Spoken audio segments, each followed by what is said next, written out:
दोस्तों, आज की कहानी है पति के गुजरने पर पत्नी ने बनाया अवैध रिश्ता। कहानी अगर पसंद आए तो वीडियो को लाइक और सब्सक्राइब जरूर करना। अभी 3 दिन ही बीते थे कि अचानक अपने मोबाइल में एक मैसेज और उसको भेजने वाले का नाम पढ़कर मैं बुरी तरह चौंक गई। जो मैं नहीं जानती थी वह हुआ भाभी के भाई किशन का मैसेज था। कैसी हो अमिता? मैसेज पढ़ते हुए मैंने अपने चारों ओर ऐसे देखा जैसे मैं कोई चोरी कर रही हूँ। मेरे मन में अजीब सी हलचल होने लगी। पलक झपकते ही मैं समझ गई कि किशन ने भाभी से ही मेरा मोबाइल नंबर लिया होगा। मेरे मन में भाभी से मिलने के बाद उसका ख्याल आना और उसका मैसेज आना टेलीपैथी ही तो थी। सच ही कहा गया है, किसी से मिलने के पीछे भी कोई ना कोई कारण होता है। तो क्या भाभी से मिलने का कारण भी मेरा किशन से दोबारा संपर्क होना था? मैं सोच रही थी। मेरा मन अशांत हो चला था। मैं अपने मस्तिष्क को 40 वर्ष पहले अतीत में घटित घटना की यादों में ढकेलने के लिए मजबूर हो गई थी, जो मेरे मानस पटल से समय के बहाव में धुल पुछ गए थे और जिनका मेरे जीवन में अब कोई अस्तित्व ही नहीं था। अतीत के पन्ने एक एक करके मेरी आंखों के सामने खुलने लगे। मेरी भाभी अपनी माँ और भाई के साथ मथुरा में हमारे घर आई थी। तब मेरी उम्र 21 से 22 वर्ष की रही होगी। भाभी के आग्रह पर जहाँ जहाँ मैं घूमने गए मैं भी उनके साथ गई। साथ साथ घूमते हुए भाभी के भाई की गहरी निगाहों की कब मैं शिकार हो गई मुझे पता ही नहीं चला। उसकी मंद मंद मुस्कान और बोलती हुई बड़ी बड़ी भूरी आंखों ने मुझे मोह प्रेम निमंत्रण देने में जरा भी संकोच नहीं किया। इसको स्वीकार करने से मैं अपने आप को रोक नहीं पाई। वह बहुत कम बोलता था, लेकिन उसकी आंखों की भाषा से कुछ भी अनकहा नहीं रहता था। किसी ने ठीक ही कहा है, खामोशियों की भी जबां होती है। परिवार वालों से हटकर जब भी मौका मिलता था वह मेरा हाथ पकड़ लेता था और मैंने भी कभी हाथ छुड़ाने का प्रयास नहीं किया था। हम दोनों मंत्र मुग्ध से एक दूसरे का साथ पाने के लिए आतुर रहते थे। और वह होली का दिन कैसे भूल सकती हूँ। वह सब यंत्र चालित हम एक दूसरे के पीछे भागते रहते थे। 20 दिनों के साथ के बाद अंत में बिछुड़ने का दिन आ गया। भाभी मुझसे खींची खींची ही रही। इससे मुझे आभास हो गया था कि उनसे कुछ भी छिपा नहीं है। मौका पाकर किशन ने मेरे हाथ में एक छोटी सी पर्ची थमा दी, जिसमें उसका पता लिखा था। कुछ भी कहने सुनने का हम दोनों को कभी मौका नहीं मिला। आज के विपरीत वह जमाना ही ऐसा था जब अपने हाव भाव से ही प्रेम की अभिव्यक्ति होती थी। उसे शब्दों का जामा पहनाने में इतना विलम्ब हो जाता था कि समय के बहाव में परिस्थितियां ही बदल जाती थी। मुझे याद है, उसके जाने के बाद अगले दिन अपनी सहेली से लिपटकर मैं कितना रोई थी। किशन से लगभग 3 महीने तक पत्र व्यवहार हुआ। फिर अचानक उसका पत्र आना बंद हो गया। मैंने पत्र लिखकर कारण पूछा, लेकिन कोई जवाब नहीं आया। फिर मेरी शादी हो गई। मैं पति के साथ कुछ दिन ही बिताए थे कि मेरे पति की एक एक्सीडेंट में मृत्यु हो गई। फिर समय बीतता गया और किशन के साथ बिताए गए दिनों की यादें समय की परतों के नीचे दबती चली गई। और आज अचानक इतने वर्षों बाद उसका यह अप्रत्याशित मैसेज। मुझे कुछ समझ नहीं आ रहा था कि मैं क्या करूं। अपने पति की मृत्यु के बाद से जीवन अकेलेपन और खालीपन के एहसास के नीचे दबकर दम तोड़ रहा था और एक बोझ सा बन गया था। लेकिन जीना तो था ना। बच्चे बहुत व्यस्त रहते थे। मैं हमेशा उसके सामने मुस्कुराहट का मुखौटा ओढ़े रहती थी, लेकिन रात में अकेले साथी की कमी को बहुत शिद्दत से महसूस करती थी। और कई बार तो रात भर नींद नहीं आती थी, यह सोचकर कि पहाड़ सा जीवन कैसे काटूंगी। वर्तमान परिस्थितियां देखते हुए मेरा मन किशन से बात करने के लिए व्याकुल हो गया। कुछ देर के आत्ममंथन के बाद हमारे जमाने के विपरीत जब पति के अतिरिक्त किसी भी पुरुष से आत्मीयता का संबंध रखना पाप समझा जाता था, इस जमाने की बदलती हुई सोच, नई टेक्नोलॉजी द्वारा उपलब्ध संपर्क साधन के कारण और पहले प्यार की अनुभूति की पुनरावृत्ति की मिठास को पाने के लोभ ने आग में घी डालने का कार्य किया और मेरा मन की सीमा रेखा को तोड़ने के लिए मजबूर हो गया। मैंने अपने मन को यह कहकर समझाया, देखिए आगे आगे होता क्या है, और मैंने जवाब दिया, ठीक हूँ, तुम बताओ। वह जैसे मेरे जवाब का इंतजार ही कर रहा था।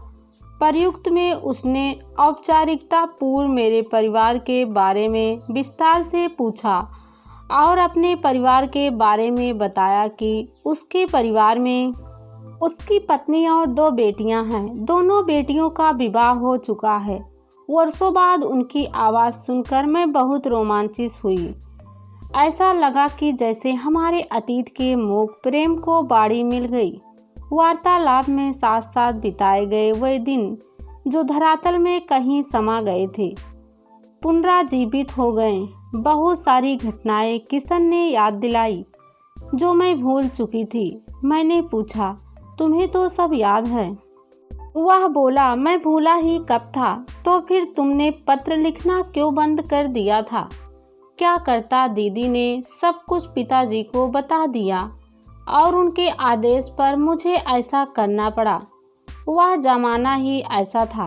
काश उस समय मोबाइल होता। मेरी इस आवाज़ का मर्म उसे अंदर तक आहत कर गया। चलो, अब तो मोबाइल है, अब तो बात कर सकते हैं, उसने मुझे सांत्वना देते हुए कहा। उससे बात करके मुझे अपनेपन नाज हो आया कि आज इतने सालों बाद भी मैं किसी की यादों में बसी हूँ।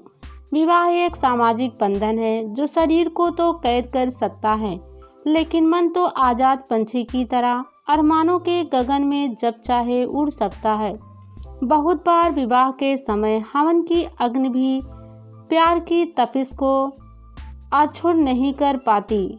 उसकी बातों से स्पष्ट हो गया था कि वह भी अपने परिवार के प्रति संप्रति है, लेकिन मेरी तरह उसके भी दिल का एक कोना खाली ही रहा। प्रसिद्ध शायर फराज ने ठीक ही कहा है, कुछ जख्म सदियों के बाद भी ताज़ा रहते हैं। फराज, वक्त के पास भी हर मर्ज की दवा नहीं होती।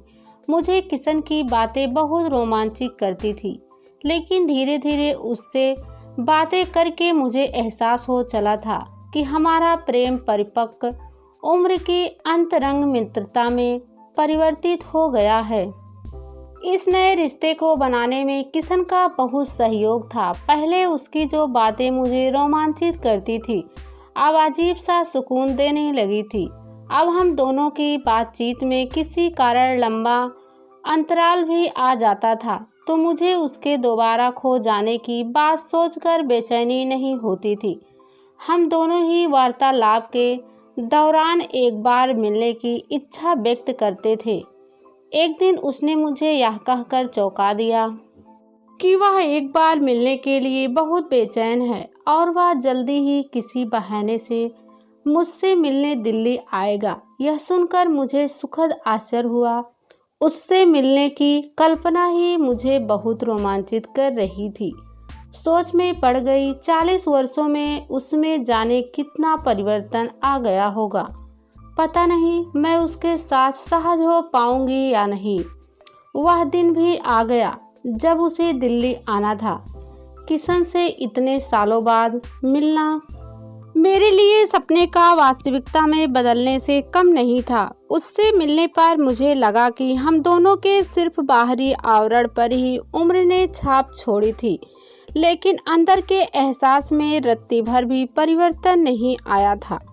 इतने सालों बाद मिलने पर समझ ही नहीं आ रहा क्या बोलूं, अपने हाथ में मेरा हाथ लिए कह रहा था प्यार करे, उससे शादी भी हो जाए और जिससे शादी हो उससे प्यार हो जाए, क्योंकि प्यार किया नहीं जाता, हो जाता है। इसलिए इन दोनों का आपस में कोई संबंध नहीं है।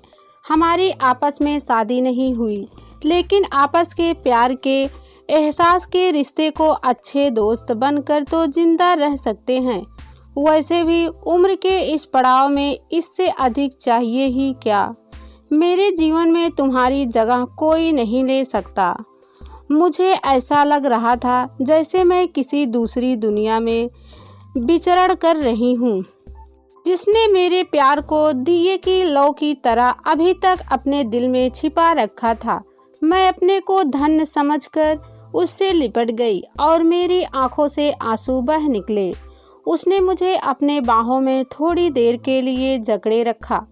किशन के पहली बार के इस स्पर्श ने मुझे अलौकिक सुकून दिया। मुझे लगा कि मेरे एकाकी जीवन में किसी साथी ने दस्तखत दे दी और मुझे जीने का सबब मिल गया था। पति और पत्नी का रिश्ता कानूनी है, लेकिन यह बेनाम रिश्ता क्योंकि इसने समाज की स्वीकृति की मुहर प्राप्त नहीं की है, अवैध माना जाता है।